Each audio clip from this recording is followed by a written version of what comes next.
ଓମ୍ ଶାନ୍ତି।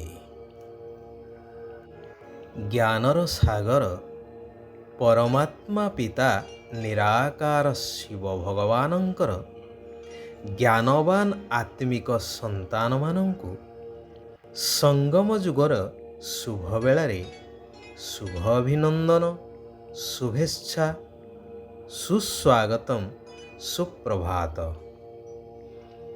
ଶିକ୍ଷା ହିଁ ଜୀବନକୁ ଆଲୋକବର୍ତ୍ତିକା ଦେଖାଇଥାଏ, ଏହା ଆମେ ସମସ୍ତେ ଜାଣିଛେ। ପ୍ରାଚୀନ ବୈଦିକ ଯୁଗରେ ଗୁରୁକୁଳରେ ରହି ଶିକ୍ଷା ଗ୍ରହଣ କରିବାର ପରମ୍ପରା ରହିଥିଲା। ସାଧାରଣ ବିଦ୍ୟାର୍ଥୀ ହେଇଥାନ୍ତୁ ବା ରାଜ ପରିବାରର ବିଦ୍ୟାର୍ଥୀ ହୋଇଥାନ୍ତୁ, ପୁଣି ସମସ୍ତଙ୍କୁ ଗୁରୁକୁଳର ନିୟମ କାନୁନ ମାନି ଚଳିବାର ବିଧି ରହିଥିଲା। ଗୁରୁକୁଳରେ ସମସ୍ତ ଜ୍ଞାନ ସହିତ ସାମାଜିକ ଜ୍ଞାନ, ସାଂସାରିକ ଜ୍ଞାନ, ନୀତି, ଆଦର୍ଶ ଆଦି ପ୍ରଦାନ କରାଯାଉଥିଲା। ମୁଖ୍ୟତଃ ଶୃଙ୍ଖଳା ଜ୍ଞାନ ଉପରେ ବିଶେଷ ଗୁରୁତ୍ୱ ଦିଆଯାଉଥିଲା, ଯେଉଁ କାରଣରୁ ସମାଜରେ ଶାନ୍ତି ଏବଂ ଆନନ୍ଦ, ପ୍ରେମ ସବୁ କିଛି ଥିଲା। ପରସ୍ପର ସ୍ନେହ, ସଦ୍ଭାବନାର ସହିତ ସାମାଜିକ ଜୀବନ ବ୍ୟତୀତ କରୁଥିଲେ ସମସ୍ତେ। ମୋଟାମୋଟି ଭାବରେ କୁହାଯାଇପାରେ କି ଜଣକୁ ସ୍ୱୟଂ ସମ୍ପୂର୍ଣ୍ଣ କରିବା ପାଇଁ ଜ୍ଞାନର ଭୂମିକା ଅତ୍ୟନ୍ତ ଗୁରୁତ୍ୱପୂର୍ଣ୍ଣ ଅଟେ। ଜ୍ଞାନ ଦ୍ୱାରା ମନୁଷ୍ୟ ନିଜକୁ ମାର୍ଗଦର୍ଶନ କରାଇବା ସହିତ ଅନ୍ୟମାନଙ୍କୁ ମଧ୍ୟ ଉଚିତ ମାର୍ଗରେ ପରିଚାଳିତ କରିବା ପାଇଁ ପ୍ରେରଣା ପାଇଥାଏ। ଜ୍ଞାନ ବିନା ଜୀବନ ପଶୁତୁଲ୍ୟ କହିଲେ ଅତ୍ୟୁକ୍ତି ହେବ ନାହିଁ। କଥାରେ କୁହାଯାଏ ନା, ଅବୁଝା ରାଜାକୁ ପାଳବିଣ୍ଡା ମନ୍ତ୍ରୀ। ଏହି ଉକ୍ତିଟି ମଧ୍ୟ ବାସ୍ତବିକ ଅଟେ। କଥାଟିଏ କହୁଛି ଯେଉଁଥିରୁ ଏହା ସ୍ପଷ୍ଟ ହୋଇଯିବ। ଥରେ ଜଣେ ରାଜା, ଯିଏକି ନିଜ ରାଜ୍ୟର ମାତୃଭାଷା ବିଷୟରେ ଅନଭିଜ୍ଞ ଥିଲେ, ଗୁପ୍ତଚରଙ୍କ ଠାରୁ ଖବର ପାଇଲେ କି ରାଜ୍ୟରେ ପ୍ରଜା ଶୋଷଣର ଶିକାର ହେଉଛନ୍ତି କର୍ମଚାରୀମାନଙ୍କ ଦ୍ୱାରା। ତେଣୁ ସେ ମନ୍ତ୍ରିମଣ୍ଡଳରେ କହିଲେ କି ମୁଁ ସିଧାସଳଖ ପ୍ରଜାଙ୍କ ପାଖକୁ ତାଙ୍କର ସମସ୍ୟା ବିଷୟରେ ବୁଝିବା ପାଇଁ ଚାହେଁ। ତେଣୁ ଆସନ୍ତାକାଲି ମୁଁ ରାଜ୍ୟ ଭ୍ରମଣ କରିବି। ମନ୍ତ୍ରୀମାନେ ତ ଏହି ଷଡ଼ଯନ୍ତ୍ରରେ ମଧ୍ୟ ଥିଲେ। ଏହା ଶୁଣି ମନ୍ତ୍ରୀମାନେ ପରସ୍ପର ଭିତରେ ଆଲୋଚନା କଲେ। ସେମାନଙ୍କ ଭିତରୁ ବଛା ବଛା ମନ୍ତ୍ରୀ ରାଜାଙ୍କ ସହିତ ବୁଲିଯିବା ପାଇଁ ବାହାରିଲେ। ରାଜାଙ୍କୁ ଦେଖି ପ୍ରଜାମାନେ କାନ୍ଦି କାନ୍ଦି ସେମାନଙ୍କର ଦୁଃଖ ଜଣାଇଲେ। ରାଜା ତ ଭାଷା ବିଷୟରେ ଅନଭିଜ୍ଞ ଥିଲେ।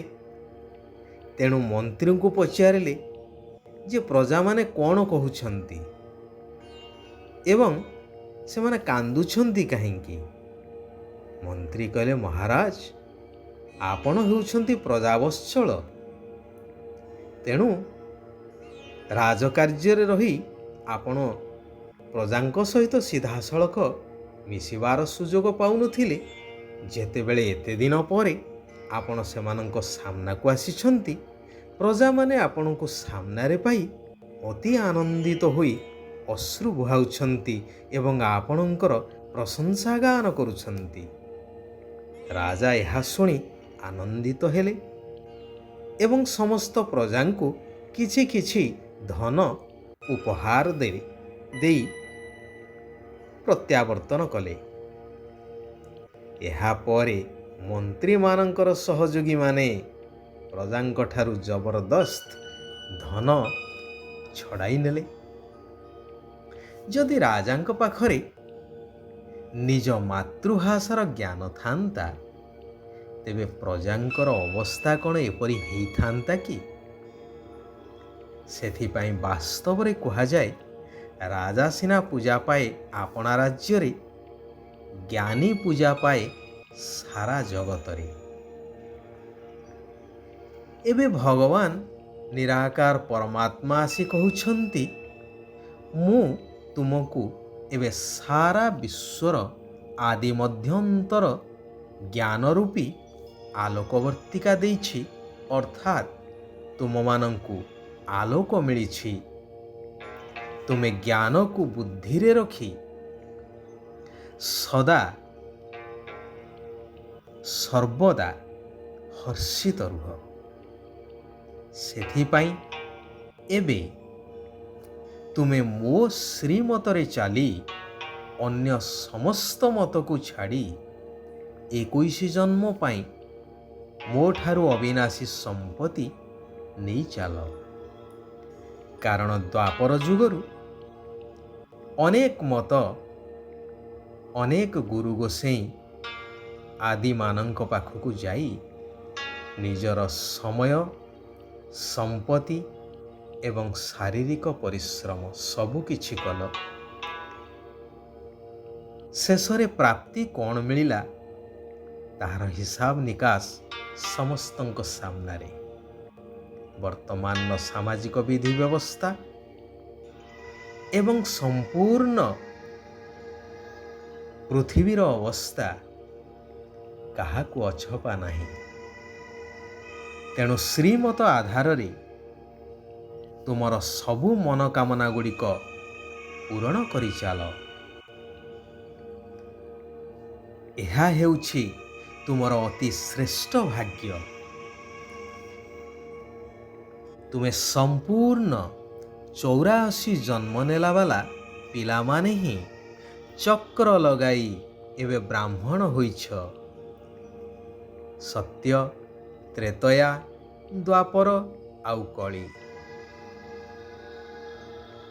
ଏହି କଳିଯୁଗର ଅନ୍ତ ଏବଂ ସତ୍ୟ ଯୁଗର ପ୍ରାରମ୍ଭ। ଏହି ମଧ୍ୟବର୍ତ୍ତୀ ସମୟରେ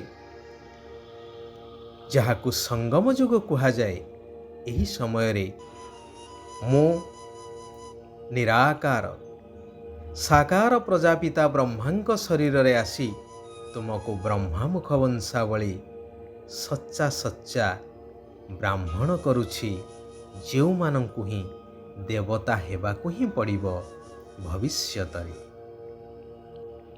ତୁମର ଉଚ୍ଚ ଭାଗ୍ୟ ସେତେବେଳେ ହେଇଥାଏ ଯେତେବେଳେ ବୁଦ୍ଧି, ଯୋଗବଳ ଏବଂ ଜ୍ଞାନବଳ ଦ୍ୱାରା 5 ବିକାର ରୂପୀ ମାୟା ରାବଣ ଉପରେ ବିଜୟୀ ହୋଇଥାଅ। ତୁମର ବୁଦ୍ଧିରେ ଅଛି ଯେ ଆମେ ଶିବ ବାବାଙ୍କ ପାଖକୁ ଆସିଛୁ ନିଜର ଭାଗ୍ୟ ଗଢ଼ିବା ପାଇଁ, ଅର୍ଥାତ୍ ସତ୍ୟଯୁଗୀ ଦୈବୀ ପଦ ପ୍ରାପ୍ତ କରିବା ପାଇଁ। ତେଣୁ ପଦମାପଦମପତି ହେବାର ସତ୍ ରୋଜଗାର ଏବେ କରିବାକୁ ହିଁ ହେବ। ଏହା ହିଁ ରୋଜଗାର କରିବାର ସମୟ ଅଟେ, ଭବିଷ୍ୟ 21 ଜନ୍ମ ପାଇଁ। ତେଣୁ ପାଠ ପଢ଼ାରେ ସମୟର ବାହାନାବାଜି କରିବା ଉଚିତ ନୁହେଁ। ପ୍ରତ୍ୟହ ନିଶ୍ଚିନ୍ତ ପଢ଼ିବାକୁ ହେବ। ଏକମାତ୍ର ନିରାକାର ପିତାଙ୍କର ଅବ୍ୟଭିଚାରୀ ସ୍ମୃତିରେ ରହି ଆତ୍ମାକୁ ସମ୍ପୂର୍ଣ୍ଣ ସତପ୍ରଦାନ କରିବାକୁ ହେବ। ମୋର ତ ଏକମାତ୍ର ଶିବ ବାବା, ଅନ୍ୟ କେହି ନୁହେଁ। ଏହି ପାଠକୁ ଦୃଢ଼ତାର ସହିତ ପକ୍କା କରିବାକୁ ହେବ। ସର୍ବଦା ଏକମାତ୍ର ବାବାଙ୍କର ସ୍ନେହରେ ବୁଡ଼ି ରହୁଥିବା ସର୍ବପ୍ରାପ୍ତି ସମ୍ପନ୍ନ ଏବଂ ସନ୍ତୁଷ୍ଟ ହୁଅ।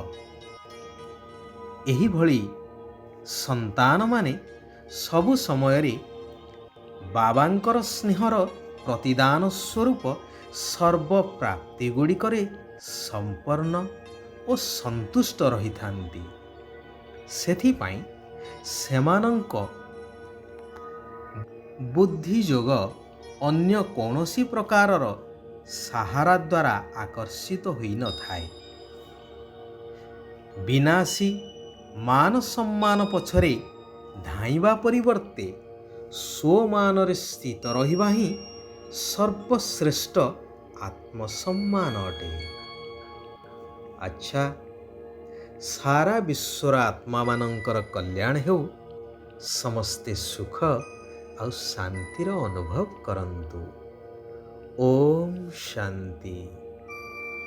ଓମ୍ ଶାନ୍ତି। ଓମ୍ ଶାନ୍ତି।